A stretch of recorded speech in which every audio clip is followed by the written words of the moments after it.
Okay, so on the last video, you paused here and you were to give this a try. So I have done question number 8, the first part. I tested 0, 0. 0 is less than 5, so that means we shaded this part. So if you already did the next graph, it will show up in just a moment. If you didn't, please try it. Alright, so for this next one, the vertex, if you got weird numbers, it is a little different because we get -3/2 because most of y'all hate fractions. I put it in a decimal for you. If you like fractions, this would be 3/2. This would be 33/4. I'm trying to do the math in my head. Anyways, I know y'all didn't do fractions, so I don't even know why I'm telling you this. Anyways, so hopefully you use that to graph it. Okay, Miss Gill is crazy again. I did not make this one negative, so I did not get the right answer, so I'll come back with the right answer. Okay, so this makes more sense. So when I redid it, I got -4.5, not positive, and this is my y value. So here is the correct vertex. So I haven't graphed it yet. I'm going to do that now, and I'll come back. Okay, so here's the graph. So we had our y-intercept here. Here's my vertex. You got your axis of symmetry is right here. So that's how I was able to find this point. So now we need to know which side to shade because its y is greater than. I'm going to say we're going to shade this part. But just to be 100% sure, I'm going to pick a value that is up here. This one is not so nice, so let's just go with, let's see, we got 1, 2, 3, 4, 5. Let's test 1, 5. So I'm going to test that point right there. Alright, so I did say the point wrong. I think earlier it was -1,5, not 1,5. I think I said it incorrectly. So anyways, here it is. 5 is greater than 0, so it is a true statement. So we are going to shade that inside. Oops, wrong one. So we are going to shade the inside portion of the graph. So here's your solution set. This is where the two graphs overlap. Alright, so if you haven't already, try number 10 and I will come back with what you should have. I'm not going to walk you through this one. I'm just going to give you the answer and see how you did. But it only helps if you actually pause the video and try to see if you can do it. And if all else fails, guys, put the equation on Desmos and see what if you need help that way, because you're able to use it on tests. So try it that way if you're not that comfortable with graphing it, but you should be able to. Just keep that in mind. Okay.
Don't start. It was just me.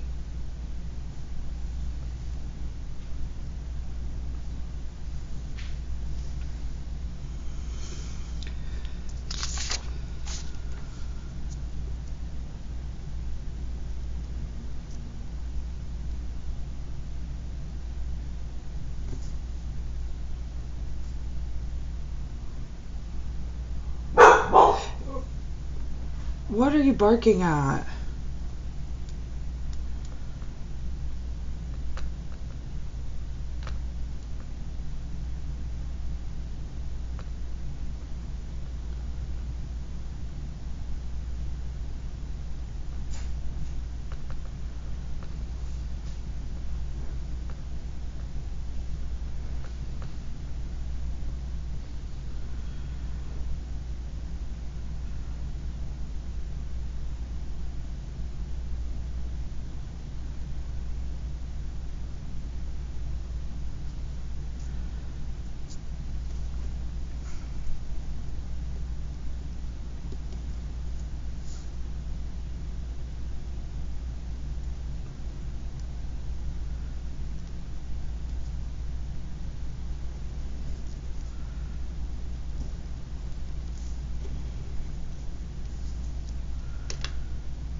Okay, so here is the next one. This one was a little different because they weren't facing different ways. So the first graph comes out here. The second one is a little inside, so it's just the part that overlaps that's completely inside.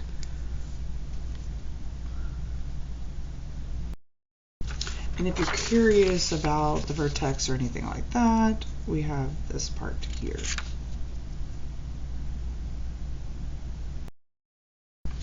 All right, so our last example is your favorite type, word problems. Yay, we love word problems. But you guys are always like, well, Miss Gill, how does this relate to what I do every day? Well, here you go, because we all want to learn this about tuna cans. So a tuna cannery is designing a new cylindrical can. The height in millimeters and the radius in millimeters are related by this inequality here. The cannery has the following additional constraints. So these are like restrictions, what information that we need to know. The height must be no more than 30 millimeters greater than the radius. All right, so it can't be more than 30 millimeters greater than the radius. The area of the base must be at least 1600 pi. Write and graph a system that represents the situation. Find one possible set of dimensions for the cannery use. So, I know what you're all thinking.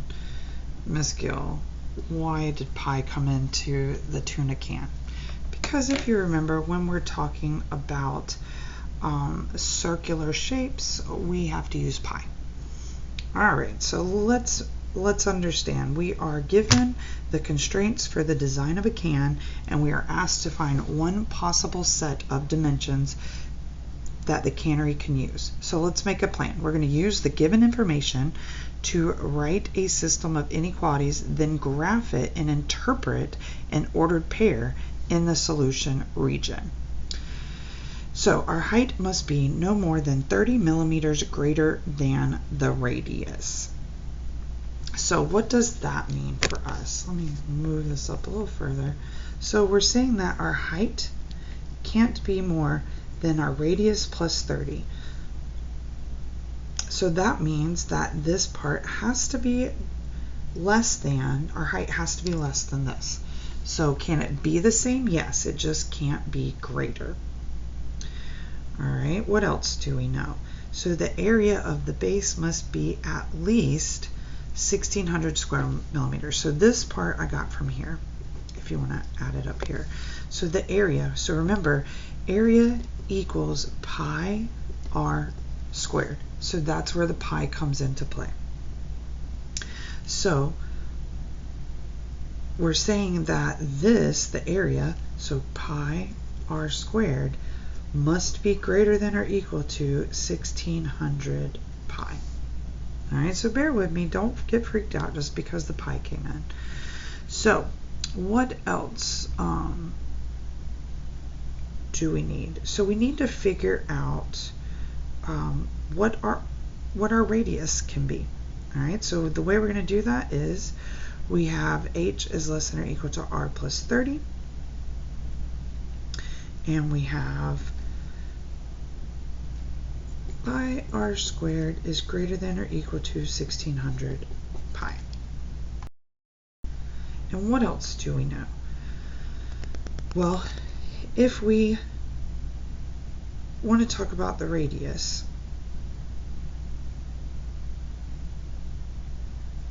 we can solve for r to figure out what that value would be. Okay, so we are looking at our radius, and they are related by the inequality of this. So this was one of the things that we didn't look at yet. All right, so that is also one of our inequalities. So I'm going to write that down here. All right, and so because we can't draw a graph using pi, let's solve this for r based on what we have learned in previous lessons. So I can get r by itself by dividing both sides by pi. So we get r squared is greater than or equal to 1600. But remember, we don't want r squared, we want to know what r is. So we can take the square root of both sides. So r squared, or not r squared anymore because we took the square root, lady. If you put 1600 in your calculator, you will get plus or minus 40. So r is greater than or equal to 40, or r is less than or equal to negative 40. So negative 40 doesn't make sense in this situation, so we're going to have r is greater than 40. So these are our three inequalities that we're going to graph. I know we haven't done three before, but we're going to now. So we're going to graph all three of these, okay? Now, if you want to use Desmos to help, that is fine. You could put an X in the place of R to get that for you. So I am going to start off, we're going to count these by tens. So this will be like 10, this would be 20, 30, 40, 50, 60, and so on. Okay, so we know that this right here is our R is greater than or equal to 40. So we have this line here. All right, so this one was easiest, so I drew that one. Now we have R plus 30.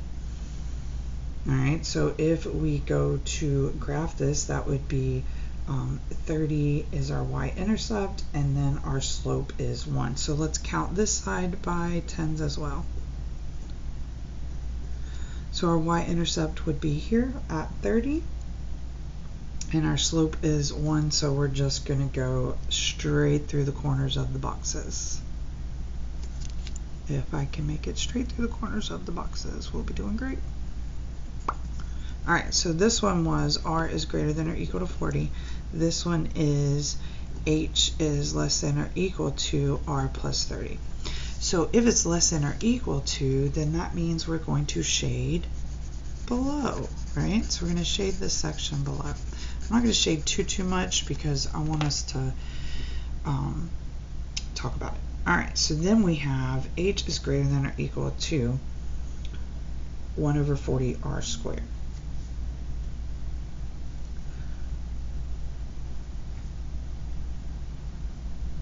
So if you want to plug in some r values, you can. I'm going to help you out here. Just like I said, you are welcome to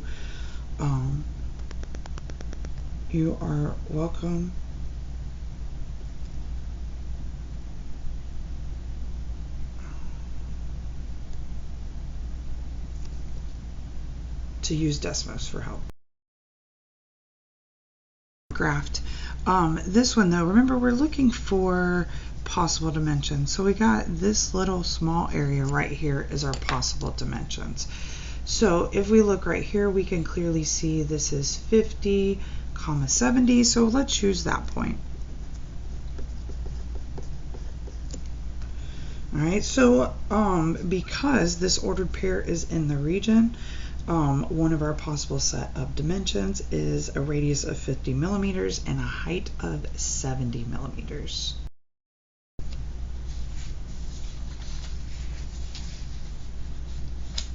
Alright, and so if you would like some extra credit points for this lesson, if you've made it this far without turning me off, this is a question that you can answer on a separate sheet of paper.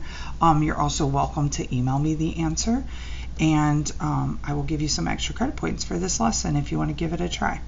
Alright, I'll even give you some just for trying. I'll give you some more if your answer makes sense or is correct. Alright, I'm going to stop the lesson right there.